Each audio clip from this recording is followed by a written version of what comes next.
ডাকসু ঘিরে জামায়াতে ইসলামের নেতা শামীম আহসানের অশালীন বক্তব্যে তোলপাড় নেট দুনিয়া। বক্তব্য ঘিরে তীব্র সমালোচনার মুখে পড়ে ভুল স্বীকার করে প্রকাশ্যে ক্ষমা চান তিনি। তবে ক্ষমা চেয়েও রেহাই মেলেনি। প্রাচ্যের অক্সফোর্ড খ্যাত ঢাকা বিশ্ববিদ্যালয় নিয়ে এমন অশালীন মন্তব্যের জেরে এবার সংগঠন থেকেও তার বিরুদ্ধে নেওয়া হয়েছে কঠোর পদক্ষেপ। বিস্তারিত জানাচ্ছেন আরিফ হাসান। যে ডাকসুর মাদকের আড্ডা ছিল, যে ডাকসু বেশ্যাখানা ছিল, গত ২৪ জানুয়ারি রাতে বরগুনার পাথরঘাটা উপজেলার কাকচিরা ইউনিয়নের কাটাখালী এলাকায় বরগুনা ২ আসনে জামায়াতে ইসলামী মনোনীত প্রার্থী ডাক্তার সুলতান আহমেদের নির্বাচনী জনসভায় বক্তব্য দেন জামায়াতের জেলা সহকারী সেক্রেটারি শামীম আহসান। বক্তব্য চলাকালে ডাকসুতে শিবিরের ভূমিধস বিজয়ের প্রসঙ্গ এনে প্রশংসায় ভাসান। তবে শিবিরের প্রশংসা করতে গিয়ে ঢাকা বিশ্ববিদ্যালয়ের আগের অবস্থান নিয়ে অশালীন মন্তব্য করে বসেন।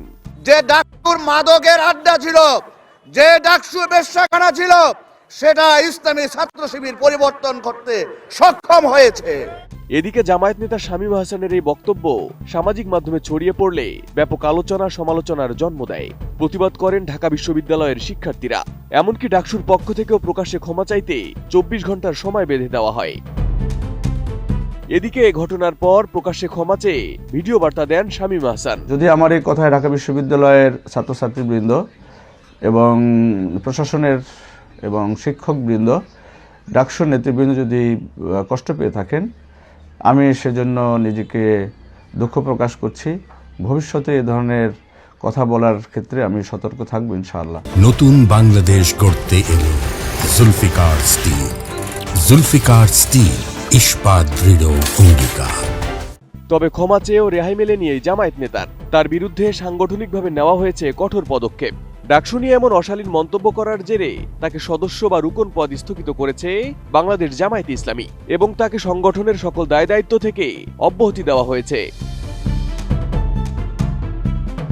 ২৭ জানুয়ারি বরগুনা জেলা জামায়াতে ইসলামীর ফেসবুক পেজে দেওয়া এক বিবৃতিতে জানানো হয়, তার মন্তব্যে ঢাকা বিশ্ববিদ্যালয়ের বর্তমান ও সাবেক শিক্ষার্থীদের পাশাপাশি দেশের বিভিন্ন শ্রেণী পেশার মানুষ মর্মাহত ক্ষুব্ধ হয়েছেন।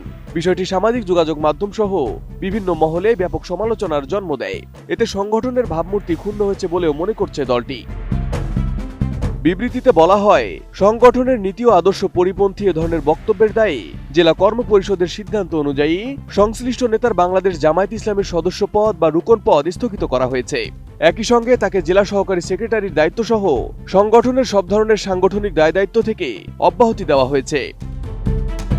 জামায়াতে ইসলামের দায়িত্বশীল সূত্র জানায়, দলীয় শৃঙ্খলা রক্ষা এবং সংগঠনের নীতি ও আদর্শ সমুন্নত রাখতেই এ সিদ্ধান্ত নেওয়া হয়েছে।